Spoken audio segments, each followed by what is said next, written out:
fikirləşin biz, kim qorumalı bu torpağı? Gül, hamının anası da, başlı da, namusu da, qeyrəti de bu torpaqdır. Bu torpaqdan kim qalacaq? Mərdi meydana qalacaq.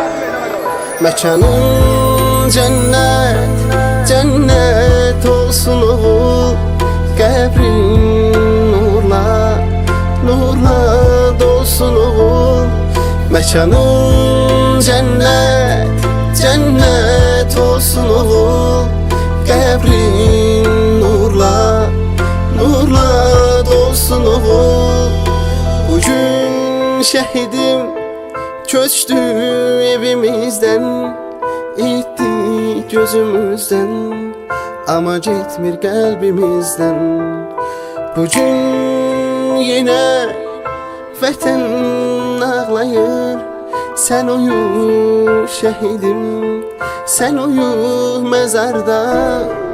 Məkanın cennet, cennet olsun oğul.